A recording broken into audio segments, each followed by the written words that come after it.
Hi, and welcome to The Working Songwriter, the show where today's best songwriters come to talk shop. I'm your host, Joe Pug.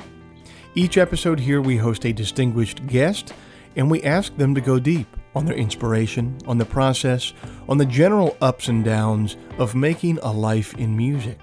So, whether you're a grizzled veteran trying to write an algorithm that will write songs for you, or else a scrappy upstart trying experimental drugs so your subconscious will write songs for you, this is your show, because ultimately it is what every writer seeks most, an ironclad excuse to put off actually writing.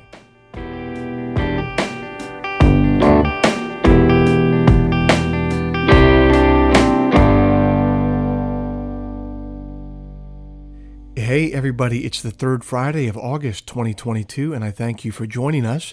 This week's show is brought to you by Bandzoogle. Built by musicians and for musicians, Bandzoogle is an all-in-one platform to build a beautiful website for your music. I'm old enough to remember when you had to pay somebody called a web developer to get a website made, and it would always be some guy named Arlo who drove a Subaru Impreza with a Skrillex bumper sticker, and who was always trying to cut you in on a fraud scheme that involved Coinstar machines. And old Arlo would charge you about $1,000 for a website that would be obsolete in 6 months. But it's the future now, you guys. That's not how it works anymore. We're allowed to have nice things now. One of those nice things is Bandzoogle. Bandzoogle powers the websites of tens of thousands of musicians around the world, from weekend warriors to Grammy winners. All the features you need for a professional website are already built in. Hosting and a custom domain name, dozens of fully customizable design templates, tools to sell your music and merch commission-free. Listeners to the Working Songwriter podcast can go to bandzoogle.com to try it for free for 30 days. Use the promo code TWS, the initials of our show, TWS, to get 15% off the first year of any subscription. If you'd like to hear some of my music live in the coming weeks, the first Sunday night of every month at 9 p.m. Eastern, I'm over on my YouTube channel for Sunday Songs. That's a live stream. I'm live. I'm playing tunes live. I'm taking questions in the live chat. I'm taking requests in the live chat. It's a really fun, really interactive experience. I dare to say that we're building something of a little community over there on Sunday nights, including many people who are listeners of this podcast. So come on over and be a part of it. That's the first Sunday night of every month at 9 p.m. Eastern. Head on over to joepugmusic.com and click on the live stream tab to set a reminder. Finally, if you enjoyed this podcast, if you'd like to help it remain a viable endeavor for me, here's a couple things that you could do to help. First, you could become a supporter of the show over at Patreon. Patreon is a platform that allows you to directly support creative endeavors that you find meaningful. You just head to their site, Patreon. You search for The Working Songwriter, or you search for my name. Then you sign up to kick in a few bucks every month for the show. Think of it as a voluntary subscription. A subscription that you certainly don't have to pay for, but that you choose to pay for because you dig the show and because you won't miss a few bucks at the end of the month. If just 1% of our listenership would kick in the price of a cup of coffee every month, it would make an immense difference. So thank you to everybody who's taken the time and the capital to support the show in that way. And if you're not in a position to support the show in that way, I totally get it. You could still help us out in a couple ways that are completely free. First, you could leave us a rating in the iTunes store. Or second, you could tell a friend about the show. The simple math on those two things is that they will help me much more than they will be a pain in the ass for you. Okay, I'll end all the harassment there. I hope you enjoy this week's conversation.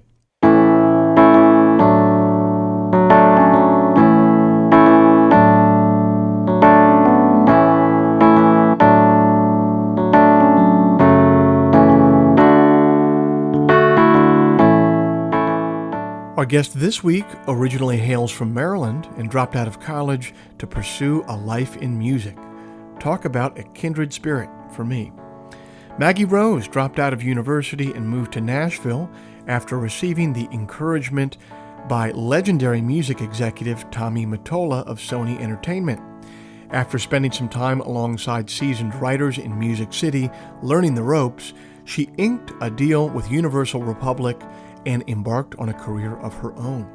She has toured with Gary Allan, Sheryl Crow, and many others. NPR has hailed her as "What's Next in Nashville." The Washington Post has identified her as one of music's rising storytellers. And Rolling Stone has called her a gifted and versatile pop soul belter. I got a chance to catch up with Maggie on the phone a few weeks ago to hear about her journey so far.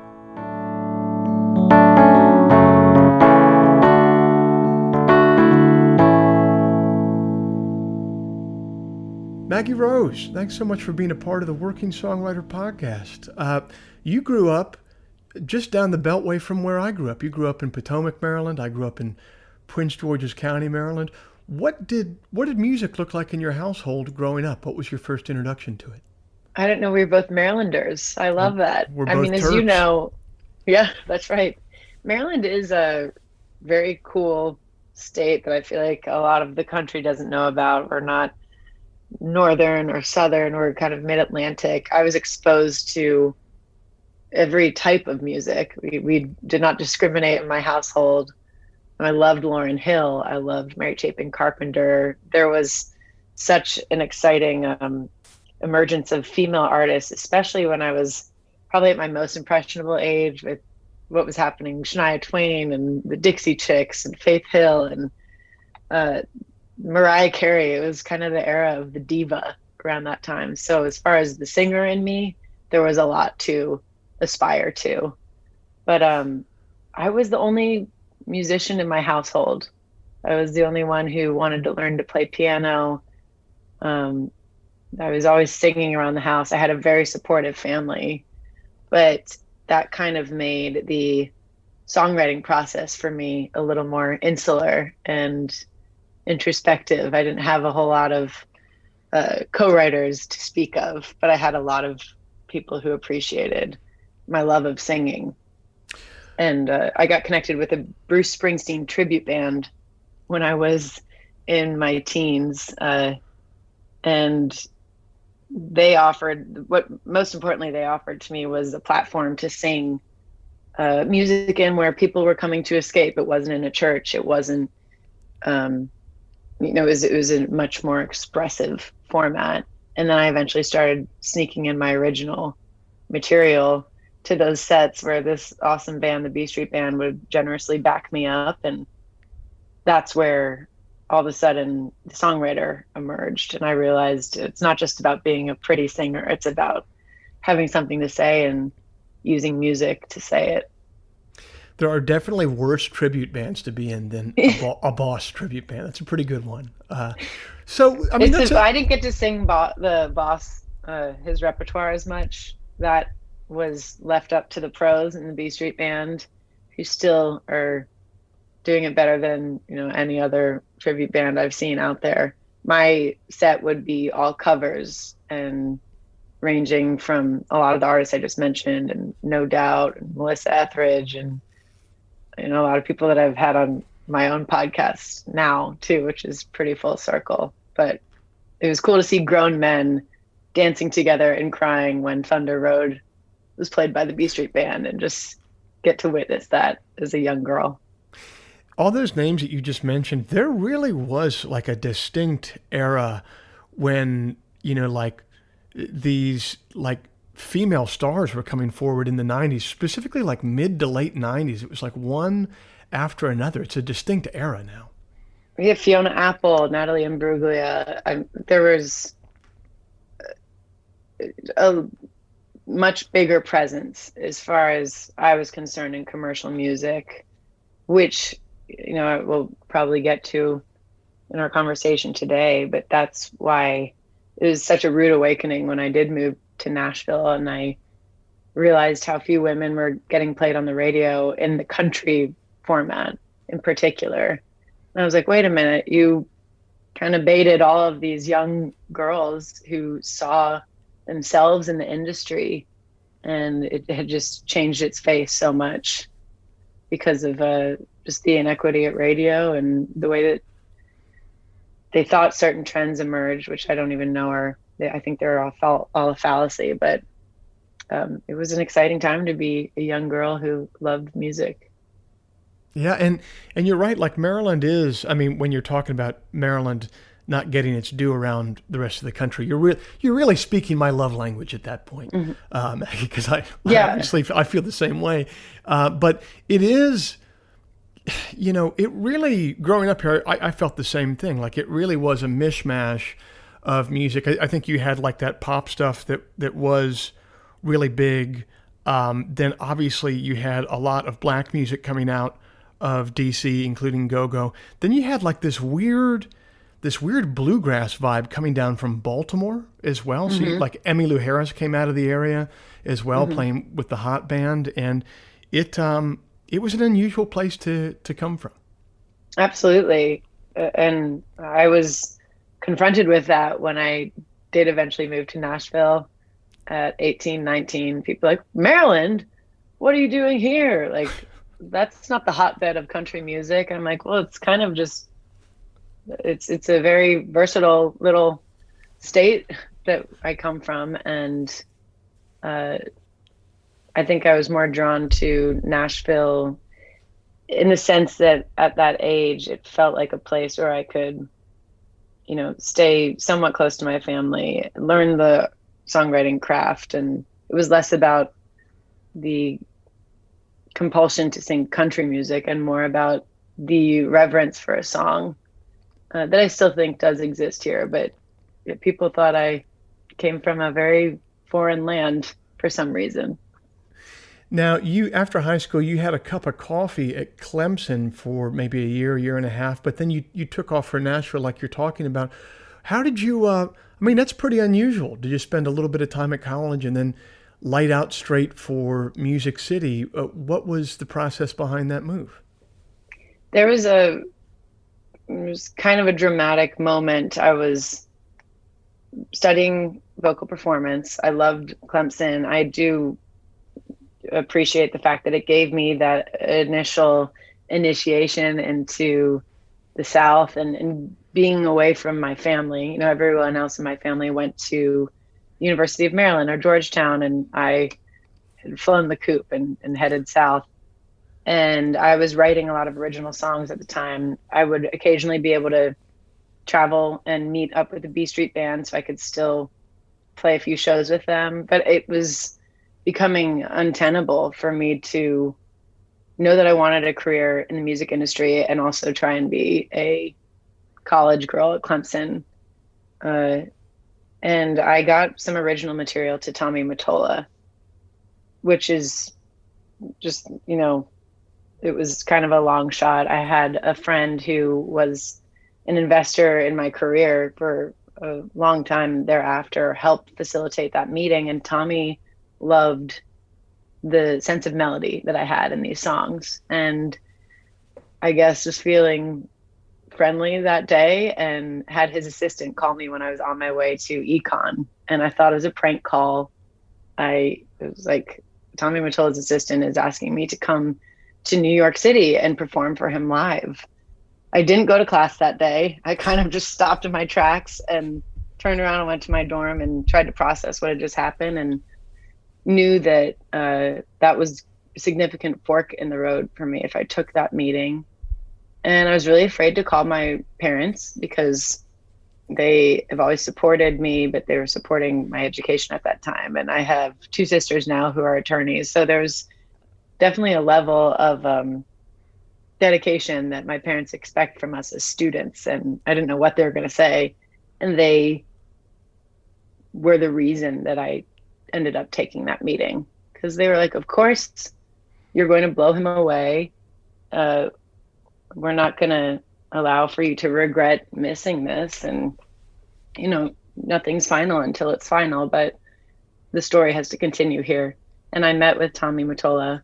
A couple of weeks later, I had Steve Baranian, who's the guitar player of the B Street Band, backing me up in Tommy's office. And we got through a couple of songs and he saw the potential there. And he was the liaison between me and a lot of the people that I started working with when I first moved to Nashville. So I think having that kind of a catalyst to make that decision was really helpful, but that's really kind of what I attribute to Tommy Mottola and my story the most, is just that he lit the fire under my ass to get me to move to Nashville. And it was baptism by fire for sure. I was writing with the best songwriters. I realized that everyone in Nashville pretty much has an exceptional skill in music to some degree, whether they're a great guitar player, songwriter, singer. And as harsh as that environment was, I became a sponge and I was learning, about what it is to be an artist and find what you want to say at a very, very quick rate. What were some of the skill sets in songwriting that you quickly found you were kind of lacking at first, that you had to learn and get better at once you got thrown in the deep end like that? I think the most simple answer I can give is just confidence. The self-perception that I acquired from being in a room with people who had written brilliant, revealing, vulnerable songs was something that I really aspired to try to do myself. And I think that an amazing song can come from any place, but an artist who knows who they are as a person is the most compelling to watch and listen to for me. And I think I was realizing that I had a lot of exploring to do. So it was just by proxy, seeing how in touch these amazing songwriters were with their experience, who they were, how observant they were of the world around them. And it was so attractive to me that I knew that this was going to come with time, and this is not something I was going to learn overnight. And to be honest, a lot of things had just come easy to me up until that point. I'd always been a gifted singer. And luckily I love to do it, but it was the things that you had to work at, and being confident and comfortable, daring to suck, as they say, in the room too, and throwing out that line that certainly we all know isn't the line, but it might, help your collaborator get there because of at least that little current that you've provided for what you're trying to do together. How did you deal with that first, pushback of, like you said, up until then, you felt like you'd been able to kind of, it sounds like you were the basketball player that plays in AAU and, just blows kids out all throughout high school, and then ends up on a D1 team or in the summer D League. And it's like, oh man, now I got to play against people who can play. How did you deal with that adversity? Did you handle it well at first? Were there ways that you didn't handle it well? I think I handled it well. I'm really proud of my younger self. I know that there was a lot of loneliness that came with all these experiences, though, because I was really walking a path that no one close to me had walked before. And I was really young, and I wanted to be understood. And that's also what I moved to Nashville for. I sought out those challenges and I got them. So part of me was like, well, this was the anti-fragile fortification I was looking for. This is what's going to make me stronger. But it also did lead to, some self-doubt. There were a lot of compromises that I made because of advice that I was getting, and because this is the template, this is how it's done. We both know that there really is no template in the industry anymore, but at the time I was following the manual that was given to me and told that I needed to play ball if I wanted a career in the music industry.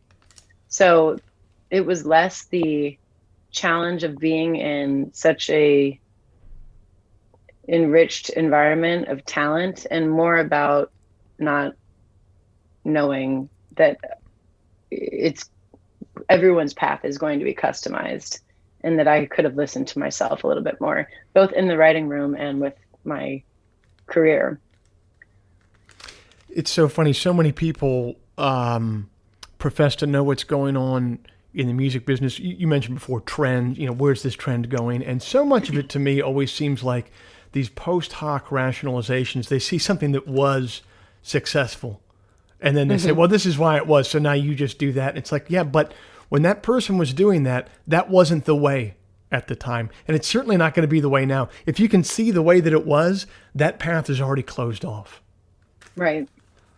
I think a lot of those ideas are fear-based. And I think everyone has been humbled in the industry by even what happened with the pandemic. I mean, we're shown over and over again that the whole industry can be terraformed in a way that we could never anticipate. So authenticity is the commodity in my opinion. And a lot of people are walking a very lonely walk before what they're doing becomes the next thing. And if you're trying to hit someone else's target, then you're already behind.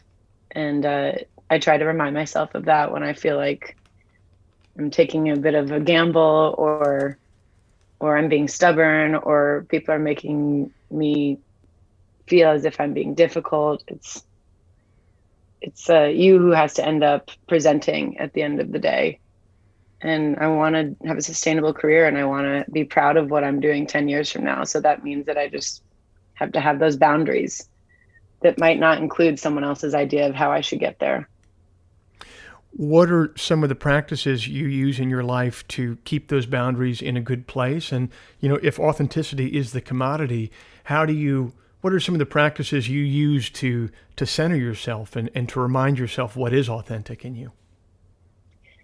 I think having really great collaborators, and that's not just the people who you're making the actual music and lyrics with. I think it's surrounding yourself with people who agree that your authenticity and what you have to offer is a commodity, and empowering you to be like a leader in your own life. I'm very lucky to work with my husband, Austin, who I think you have spoken with behind the scenes. And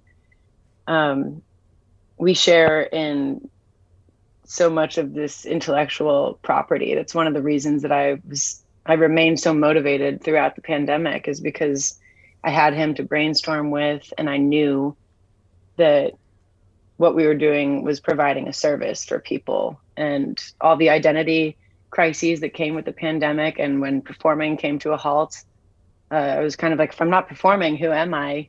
It's having people remind you that we are all wholehearted individuals. We're well-rounded. We're so much more than what we do. And I think that kind of makes you relax into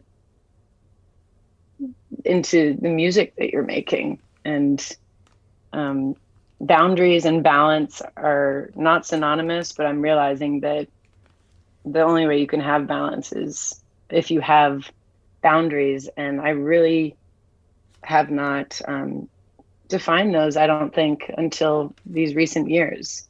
I wanted to be the hardest working, wanted to say yes to every gig that came my way. I wanted to demonstrate that I was willing to play ball, and I want my song to be played at radio. So I'm going to go do this show, and I'm going to have dinner with these people and try and shake all the hands and kiss all the babies that I'm supposed to. And I think your music should speak for yourself, and having people who will let you be the person and performer that you want to be is key. Is one of those boundaries that you have to draw, again, if what you're putting forward to your fans and your listeners is an authentic part of yourself, is one of the boundaries that you have to draw between what is public for public consumption and then what is authentic to you that is private? Have you been able to put a boundary between those things? And do you think one of those is necessary? I think absolutely it's necessary. I feel every day I'm constantly recalibrating and redefining what I want to share with everybody. I think first and foremost, music is our bond. That is what connects me to the largest group of people who care at all about what I'm doing. But I also realized during the pandemic that I could let people in, and we were cooking in my kitchen together and just checking in and talking, and they were in my house and we were in my backyard, and it was fun to reveal more of myself. So I think it taught me about just how strong this connection is, what music yields that connection, to people who really latch on to a song that you put out, a memory of a lost person, a lost loved one, a job. Like, these help them define these big moments in their life, and it feels good to connect with them in a way that's a little deeper than just what I'm putting out there.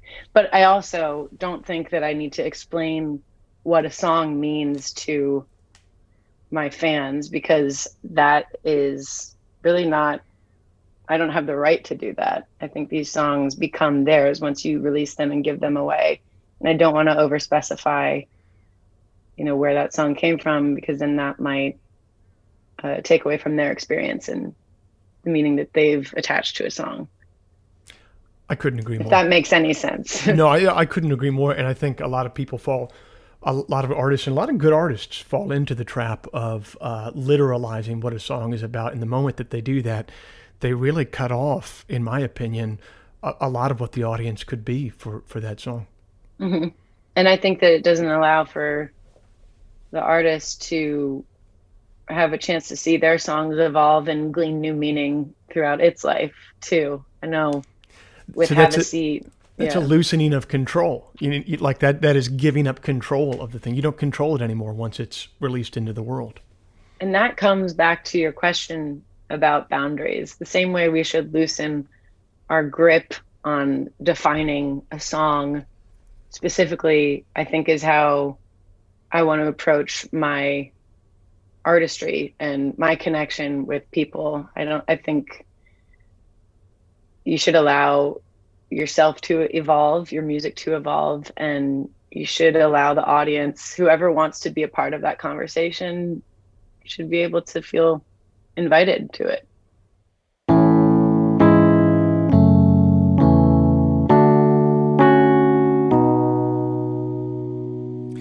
Getting better at your instrument is an essential part of being a songwriter. When you play better guitar, you write better songs. It's that simple. How do you do that, though? Sure, you could get lessons from the neighbor who majored in atonal chord structure at Harvard, but that'll cost you an arm and a leg. Or else you could pull up YouTube and pay nothing at all, but that becomes the ultimate time suck. You'll end up sifting through videos of nerds unironically weeping as they recreate the Freebird solo on an arpeggiated synth. So what's the sweet spot in between? Peghead Nation, the online home for American roots music. They feature curated video workshops with world-class instructors on guitar, mandolin, banjo, fiddle, upright bass, dobro, and ukulele. They have levels of instruction that meet the needs of both scrappy upstarts and grizzled veterans. And most importantly, all of it comes in at a low monthly subscription that actual strapped-for-cash songwriters can easily afford. To start taking classes yourself, head on over to pegheadnation.com to check out their 50 available courses. Enter the promo code TWS to get your first month free. You can also send a gift subscription to the songwriter in your life or to the player in your band who needs a not-so-subtle hint about their playing prowess. Peghead Nation. When you play better guitar, you write better songs. It's that simple.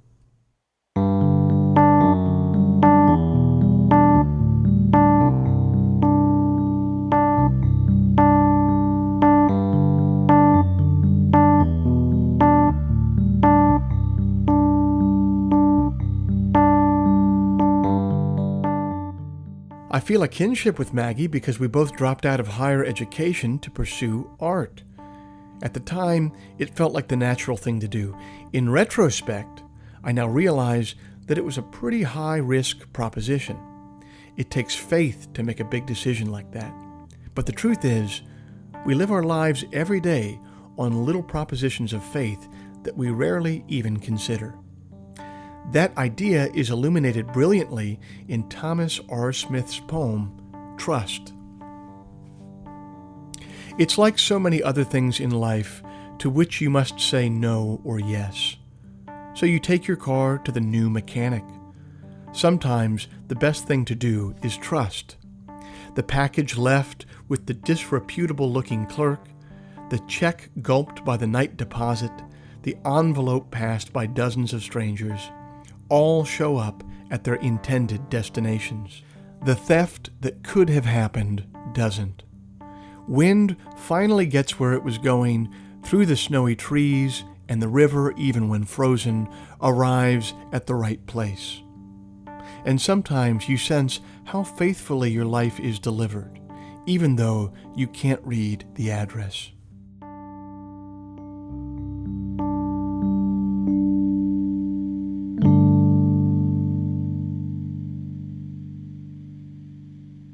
I want to dig down deep a little bit on some nuts and bolts of songwriting, because you said something earlier that I thought was really interesting.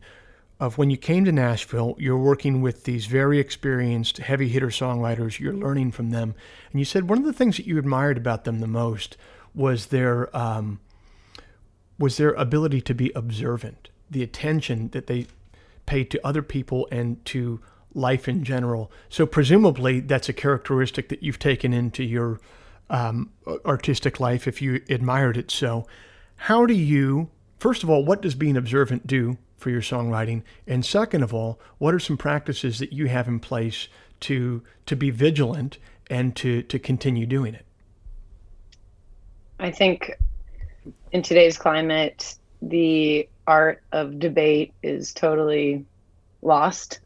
Respect for your fellow person, to have something that you disagree with them on, yet you can still have compassion for them and empathy and try to talk to them in a way that doesn't put them down, is something I try to do and focus on, because I am really passionate about a lot of things that, you know, I feel a very certain way about, and I know people might not agree with me constantly, but that requires being a good listener.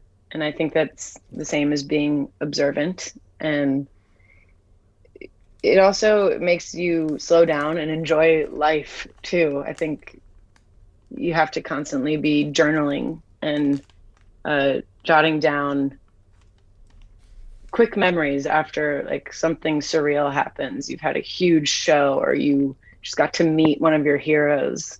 You're just trying to kind of take a few snapshots. You don't need to go, you know, run to your bus or your dressing room and write a whole essay, but just a few little observations that you took. It's crazy how it will galvanize that memory in your mind, you know, weeks, months after it happens. And you think you will remember a melody idea that comes floating through and it's gone as quickly as it arrived, but you don't. So you grab your phone and you make the voice memo, and it could be a terrible idea when you revisit it the next day, but sometimes it's not. And everything deserves that moment in time. And I think we are in a habit of, you know, everyone's like, oh, I'm hustling, I'm grinding. It's like, but that doesn't leave any space for acknowledgement of something significant that's happened, traumatic, sad, happy, joyful. And then I think that even if you're not a musician, that leads to an unhealthy processing of things that are formative moments to us. And it helps with gratitude too, to just take it in. Everything that you just described there, I think even 30 years ago, maybe even 20 years ago, would have been described as, you know, common sense, which is, you know, in life you should listen to other people. You should, even if you don't agree with them, you should listen to them. You should try to see where they're coming from. You should seek first to understand, then to be understood. Then also in life, you should pay attention to the things that are right in front of you and close to you, because otherwise you're going to lead a very unhappy life. But this ethic that you're describing here in in 2022 is completely countercultural. Like it really is. What do you think it is about your character that allows you to live in sort of a spiritually is not the right word. That allows you just in general to live in kind of a countercultural way, to be okay with those ideas, even though those aren't the prevailing norms that you're going to see every day online once you flip open your laptop? Well, I think that a lot of people have probably felt that there's been a few events in recent memory that I figured, well, surely this will turn out this way. Like people will not tolerate that behavior, and they did.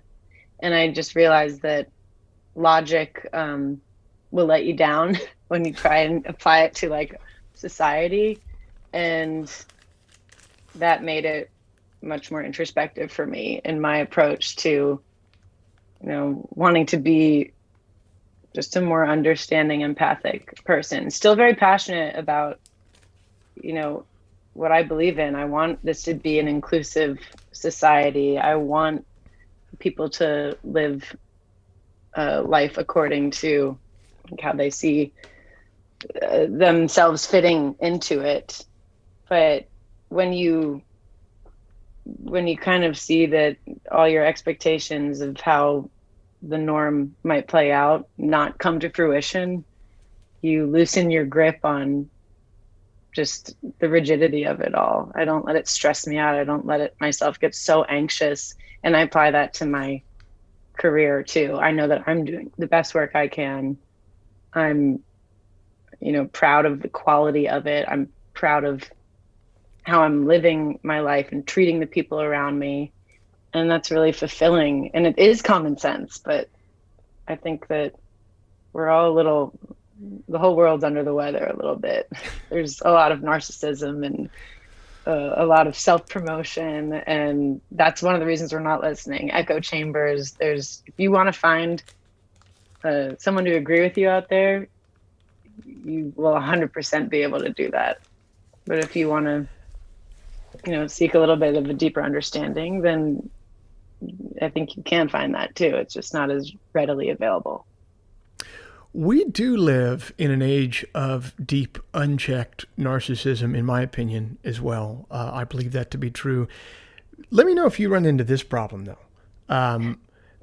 Because I think that's true, that it's rampant all over the place. And yet, you and I are songwriters, we're musicians, and so our job is like naturally self-promoting. And we know what happens when you don't self-promote, and that is no one listens to the damn record. You know what I mean? Yeah. So how do you walk the line between those two things of like, I don't want to participate in this kind of mass psychosis of people only caring about themselves, but then at the same time, it is my job, and I am trying to make art to get across to people, and there is some sort of deal with the devil, if you want to call it that, where you have to participate in it a little bit. How do you walk the line between those two things? Yeah. I mean, look, the people who inspire me the most are the people who are confident and the people who are doing the best work. And I expect that of myself, and I want to share it with people. The same songwriters who walked into the room when I was, fresh off the boat in Nashville and knew what they were doing and made me feel secure were the ones who made me want to become a great songwriter. When I watch someone on stage, I don't want them to be shaky and nervous. I want to feel like I'm in capable hands, and I want them to know what they're doing and exemplify the fact that they've been doing this for a long time. So I think confidence is super important. Narcissism to me is so rampant because of, I'll just say it, social media is corrupting what our idea of presenting our offerings to society looks like. I love to go play shows. I love to make people feel empowered by my power on stage.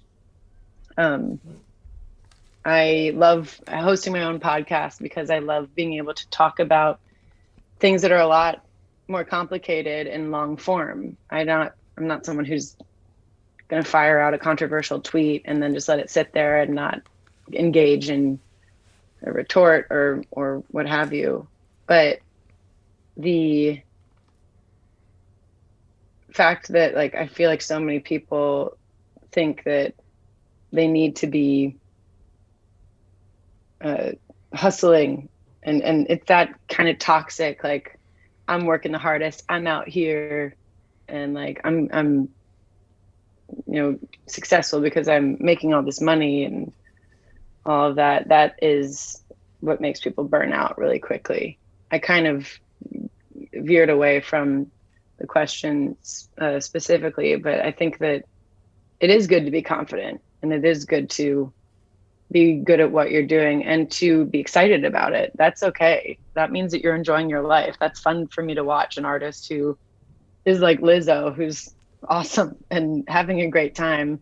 She's not saying I'm the best, better than you, but celebrate your skills and the fact that you're doing what you love and you're good at it. That's worth promoting to me. I'm not someone who can get on TikTok. It's not for me, it's for other people, but I can't, feed that beast every day because I'm already spread too thin in trying to learn to play the guitar better and write better songs and be a better performer and keep my voice in shape and keep my stamina up and stay engaged with my family. There are ways that I just don't need to self-promote because I feel like I already have a meaningful engagement with an audience that's expecting this kind of promotion from me. There is that through the looking glass thing, which is once you've gotten through the door and you do have an audience that you're speaking to and they're listening to you, you can kind of take your foot off the gas to a certain degree. That kind of like the big blanket, listen to me, everybody, on this megaphone self-promotion. There's a real before and after there. Before you have that audience, you kind of do need to blast it out. But afterwards, then you really can speak to them. You have a conversation going at that point. Right. I don't want to forsake the people who I've engaged by further diluting my time and my creativity. I do have many, many more people I want to engage, but I want to retain them. And that's why I think you have to be careful about how much you take on and how many hats you're wearing. And I know that I'm already just touring a shit ton and doing a podcast, and I'm doing this independently, and I feel proud of just the work ethic I've applied, but I want it to all be sustainable. And I don't want to start comparing myself to someone else who's going about it a different way. Totally. Yeah. It's like, okay, yeah, they have a team of 15 people working behind the scenes and their payroll is $1.5 million every 6 months. Yeah. So. I'm an indie artist, yeah. And I have so many tools in the toolbox. I have a great team. Don't get me wrong. It takes a village, but I think the comparison that we all are feeling so compelled to make from one person to the next is what's leading to almost false confidence, or what we end up perceiving as narcissism. It's like, well, I want a piece of all this attention, and we're feeling like it's so elusive, and it is elusive. People's attention is harder to grab today than it's probably ever been. But I think it's making people resort to just behavior that is kind of like, it's okay. We're all in survival mode. We don't need to be. If authenticity is the commodity that artists have on hand, then an audience's commodity is their attention, and that is a dwindling commodity. It's a really there's a lot of demand for that commodity these days, and Right. you and I are making a demand for it often, and it's tough. And there's a lot of saturation too, especially now that the touring industry is starting to regain its full health. I think everyone's out on the road, and we're just going to have to kind of readjust for a little bit and not become deterred by the fact that it's going to be a little bit harder for a minute to attract all those audiences, because everyone's trying to play shows and get back out, and it will stabilize again, but just stay the course. Yeah, all the people who didn't like to tour before the pandemic, they'll drop off in the next 18 to 24 months, and then they'll leave it to the rest of it. Well, I hope that everyone has a restored sense of gratitude for the touring we get to do. But yeah, I do agree. We're touring with a vengeance, all of us right now. So talk to me, speaking about promoting albums and all this stuff and the other, talk to me about this latest one that you did, Have a Seat. You didn't do this one in Nashville. You didn't do it in Los Angeles, didn't do it in New York. You know, that's I guess that'd be the trinity of cities that you'd think of recording records. Right. And you did this one down in Alabama, and you did it with like a pretty, you had a big band on this one. This wasn't exactly a solo acoustic record that you did down in Alabama. How did this thing come together, and how did you record it, and what was your experience with it? So this studio in Muscle Shoals, Alabama is just kind of the mecca for a lot of great artists, and it's yielded so many wonderful records, like Aretha Franklin first recorded there, Otis Redding, Percy Sledge, When a Man Loves a Woman was like the first #1 that ever came out of fame. So I wanted to make that trip to this place that had produced so many great songs, and kind of get out of Nashville too, just get out of that mindset where we're done at the end of the day and we're all going to go back to our lives and it's just the daily rigor of what that is, and really immerse ourselves into this process and do it in a place where, you know, I knew some of the greats had stood and made music. There's something to that makes you step up your game, and I'm not going to mess this up, knowing that Aretha Franklin sang into this microphone or what have you. So there was that just draw of the place physically and spiritually. But I also had a lot of these songs come together that I had written after the fact, knowing that they were going to be made in this room. So they had a more of a soulful sound. There is a Muscle Shoals sound that I think was, that colored a lot of these songs. And then what you and I talked about just a little while back about songs evolving and gleaning new meaning, that definitely happened with these songs because I wrote them before the pandemic began. We recorded them in this room where we were all together and, you know, talking and exchanging ideas. Hold on, Joe. My radio just came on and I don't think we're going to want that in the background. You're fine. Alexa, turn off. Okay. There we go. We don't need to get licensing for background music. But I made all these songs, wrote them, you know, before 2020, because we cut all the tracking in 2019. Oh, okay. And then the pandemic happened. Like I had 60 dates ready to go to start promoting the rollout of this music. And overnight that was canceled.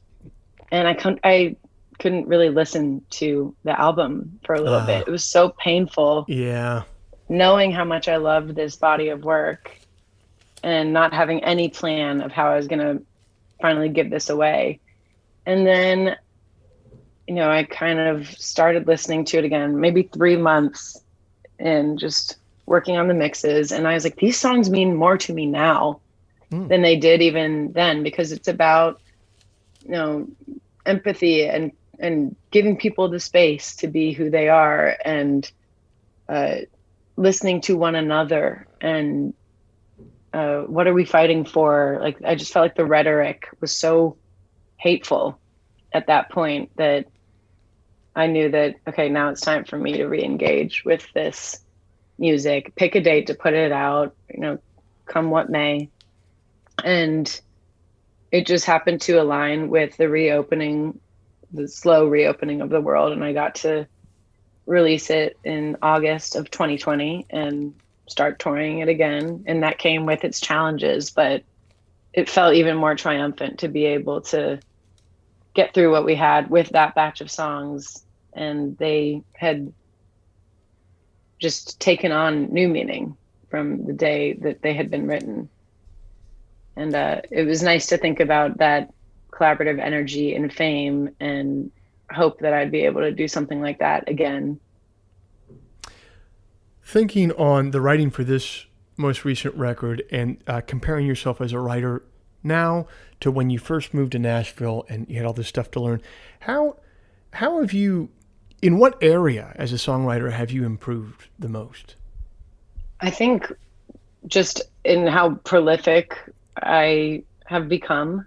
It has allowed for me to be less precious about everything. I think just the quantity of songs that I've written make me realize that,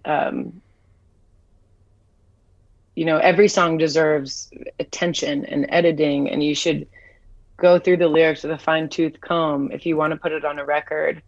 But I feel like I'm not as sacred with, what I'm putting on the page. And then you realize when you do finally sing that in front of an audience, how revealing those songs can then be, because you're kind of just letting it pour out and you're not self-editing a bunch, and you're not trying to be too flowery with your first attempt at every line.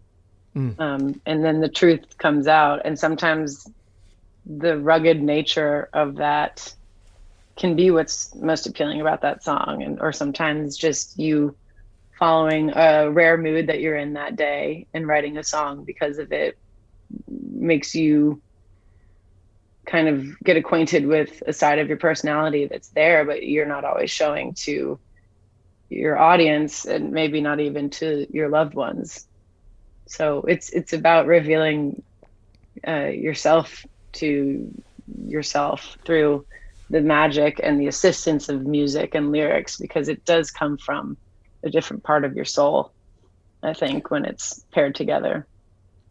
Where do you want to improve the most next artistically? Like listening to this last album, listening back to it, it's all done. You love it, obviously. What are some areas artistically you feel like, okay, this is good, but this is where I want to grow next for my next project?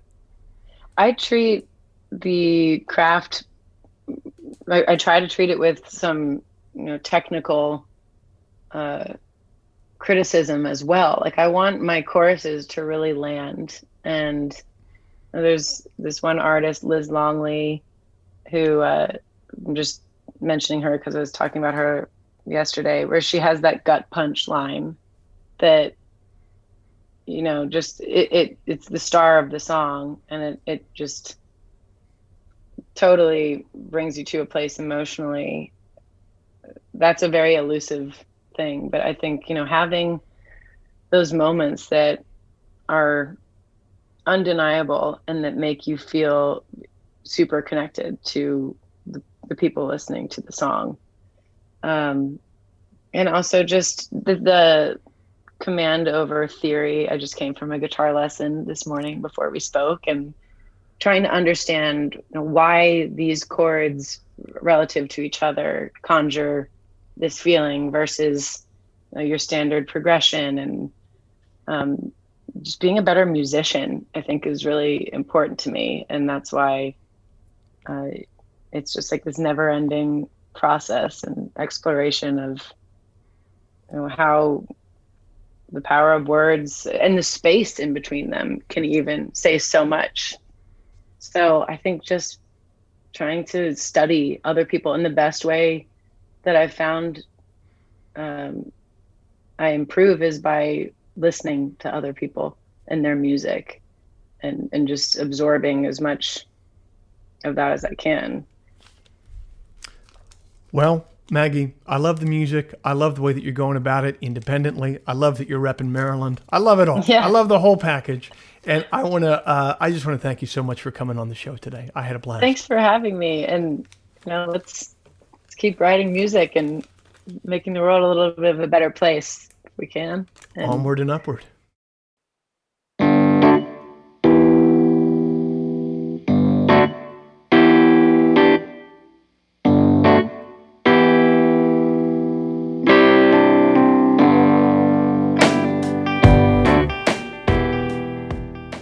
This week's show is brought to you by Bandzoogle.